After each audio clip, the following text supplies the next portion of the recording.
All right, Victor. So let's talk about some reasons. Why would somebody want to start a podcast if they're sitting there watching this? What's in it for them? Why would they want to do this? Yeah.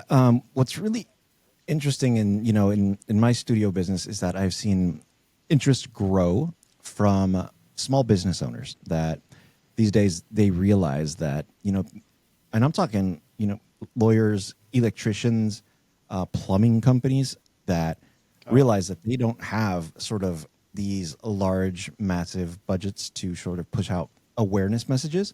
And they're really trying to leverage social media. And, I think there's a lot of advantages to that, having been in advertising for so long that's where most people are spending their day right now with that device in their hand. And it's certainly the first place that I go to for research when I'm trying to find, a service provider. And there is absolutely something to producing content that is sharing of your expertise, right? And I'm sure you've seen content like this where it's a service provider that's not doing a salesy job, but they're actually like, hey, here's a couple of tips on how not to really need my services, right? And it's just really adding value.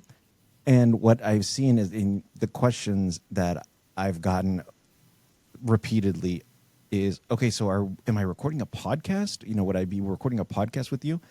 And the podcasting format is just one way to go about it, right? Because I'm just terribly curious about what other people do for a living. And so I can sit down with a plumber and have a conversation about what are the challenges in plumbing, and what is it that people should be doing to avoid, huge charges and taking care of their stuff. And then that conversation, isn't a podcast. That conversation is a series of answers that you can cut up, and you're walking after a 45-minute conversation, you're walking out with a month's worth of content, right? And totally.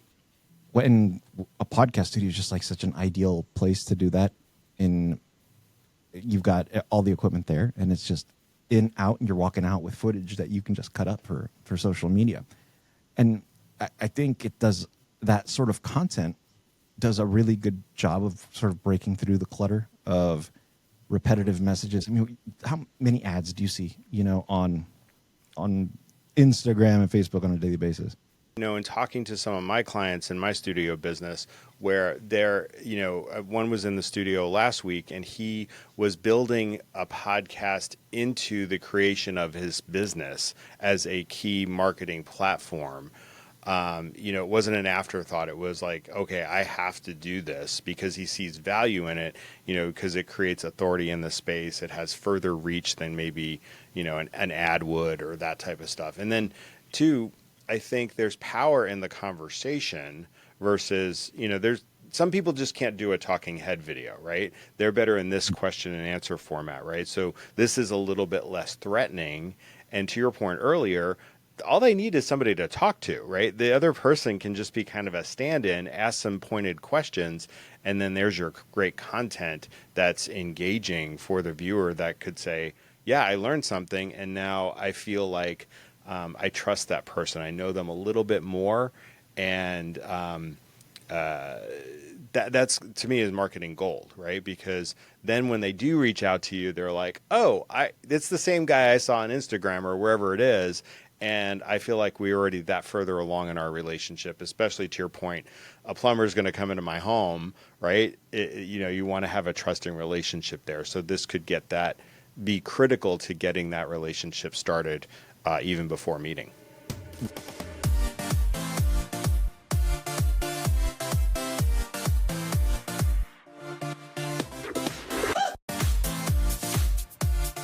This video was recorded and produced by Just Talk Studios, the premier video podcasting studio in Bellevue, Washington. Visit justtalkstudios.com to learn more and book your session today.